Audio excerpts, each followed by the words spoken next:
Good morning, fourth graders. Happy Monday. This is week 4, day 1 of your DMR.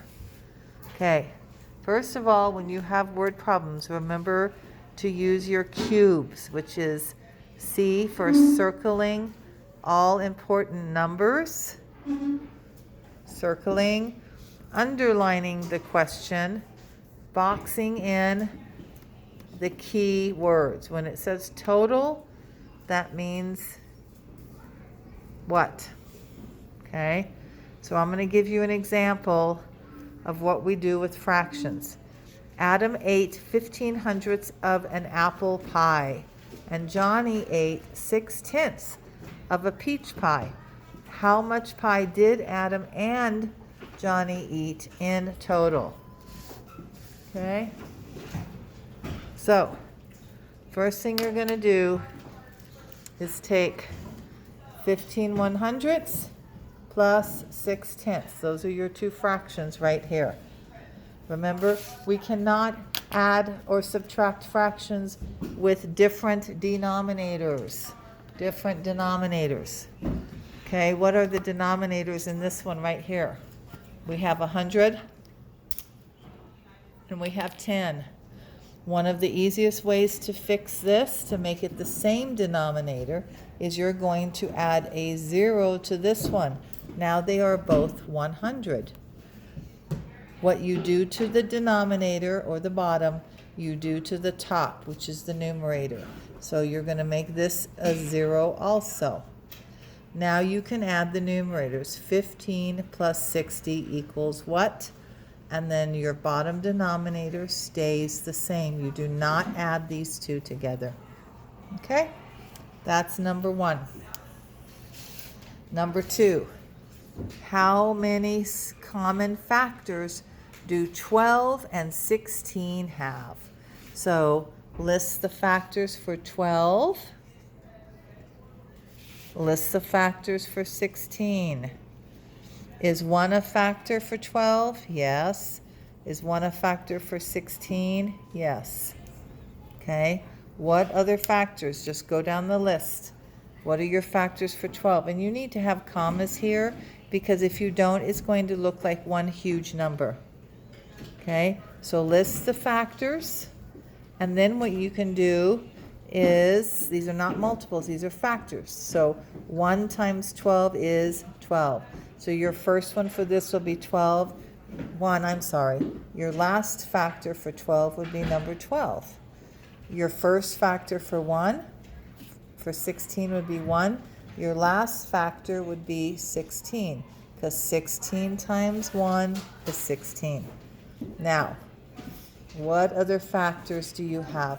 You can list them if you want, from 1 to 12 and 1 to 16. Factors are numbers that you can multiply to get 12 or 16.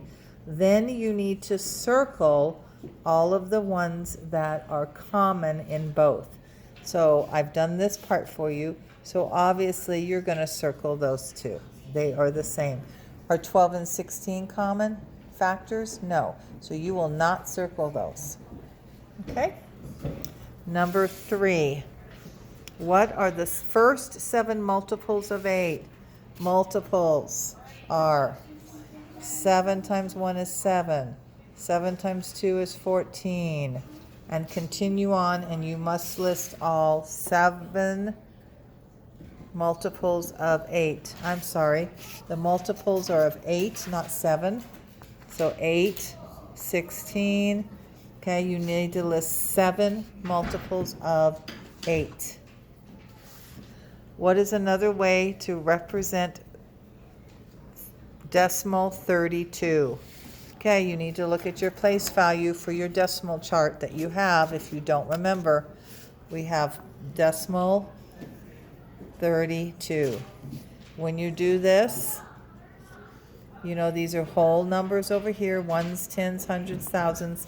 This side of decimal, of the decimal point, is tenths, THS, hundreds, THS. Okay, hundredths. hundredths. Okay? So when you convert decimals to fractions, this number is your numerator. Your denominator will be the place value that your digits are in. What is the place value of this? That is your denominator. I'm going to give you another one that's not that one because I don't want to give you the answer. So let's take decimal point 67. Okay? In fraction form, 67 is the numerator. The denominator, the bottom number, is going to be wherever this ended in the place value. So where is our 7 at? It's in our hundredths column. Hundredths. So this is equivalent or the same as decimal 67. This is decimal form. This is fraction form. Okay? So you need to do decimal 32. Put it into fraction form. That's the only other way to represent that. That's what they're talking about. Number 5. Put the following in order from least to greatest.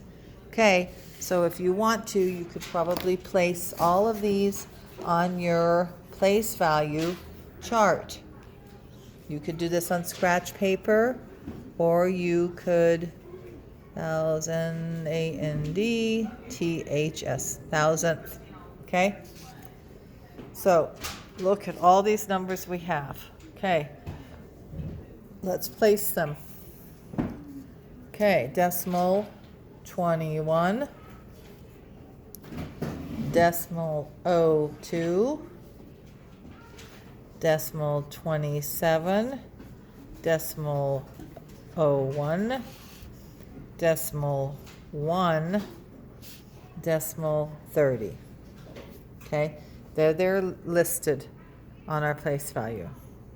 Okay, so we have decimal 21, which is the same as 21 over 100, hundredths. The next one, 2 over hundredths, 2 over hundredths.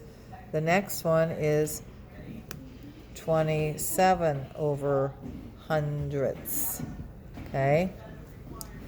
And continue on. Now you have to decide, because they want least to greatest. You cannot just look at these numbers and go, oh, that number's bigger, so that's the bigger number. It does not work that way with fractions. You need to look at the percent, okay? So you have to look at 27 out of 100.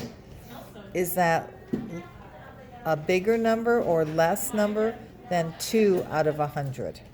Put least to greatest. Least to greatest.